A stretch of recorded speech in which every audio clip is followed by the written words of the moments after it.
Welcome back, loves! Okay, so someone requested a depressed listener X character. However, I cannot remember who the character was, so if you could please comment that down below, that would be very much appreciated. But anyways, without further ado, let's get into the story, shall we? Hey Leorio, Yoan, I was wondering if you could help me with this study. Sure. You smirked to yourself. Leorio walked over to you and sat down. As soon as he did though, you threw some water on top of him and ran. Come on, this was a new suit, the angry doctor yelled. Sorry, sir, he responded in a teasing manner. He rolled his eyes at his nurse. I am, he said. Keep doing that and I won't know what to do with you. Fine, he said, sitting back down. A few seconds later, Leorio left his office, the place you two were in, and didn't come back for a while. When he finally did, you questioned him. Where did you go? Huh? Oh, nowhere important. You narrowed your eyes. You could tell he was lying. You just didn't know why. Sir, why did you take so long? Like I said, nothing. You pouted, but accepted his wishes. Fine. The next day, you saw a woman walk out of the clinic with a big smile on her face. You thought she looked familiar somehow, but ignored it. You walked into your boss's office and waved at him, while placing your things on his table. Do we have any appointments? You asked. Not that I know of, he responded. So, we're alone today? You asked, smiling. I guess so. Just as he was about to finish his sentence, the bell on the front door rang, signaling someone had just walked through. It was a young female around your age, maybe a little bit older, with long blonde hair. You huffed and walked over to the lady. You asked what her need for being there was, and she said she was feeling pain in her ankle since the beginning of yesterday. Why didn't she come in yesterday then? You huffed out loud. After you brought her some papers to sign, you told her to call out your name when she was finished and walked away. What is it? Leorio asked. She hurt her ankle. Oh, when did it start? She said yesterday morning. Oh, well, why didn't she come in yesterday? That's what I thought, you almost screamed.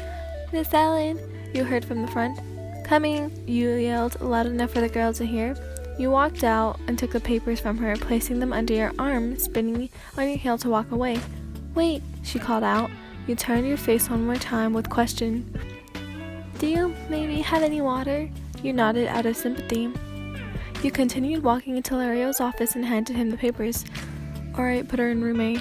Okay. You brought the blonde her water and guided her to the room.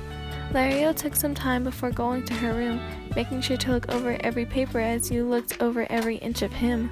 God, he was amazing. Wait, stop that whining. He's your boss. Nothing more. You shook the thought from your head as Leorio finally walked to room A. For a mere sprained ankle, you didn't have much to do, so you just hung out in Leorio's office, like you did sometimes. As you glanced around the small thing, you noticed something. Something Leorio never let you touch. His chair. You had always been curious and sometimes even tried to sit in it, but he never let you near it. Not on my watch, he said every time you tried with his back turned.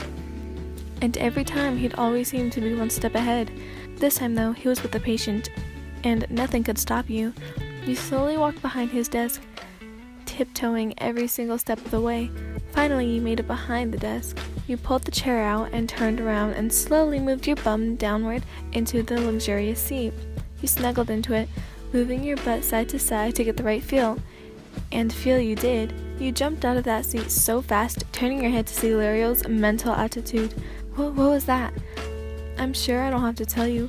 Your face heated up and he placed his right elbow on his desk, leaning into it, just watching you.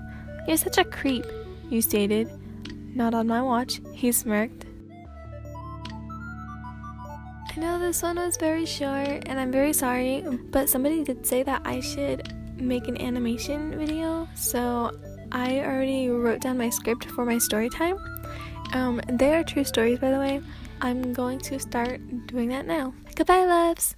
The girls are looking fine, but you're the only one on my mind.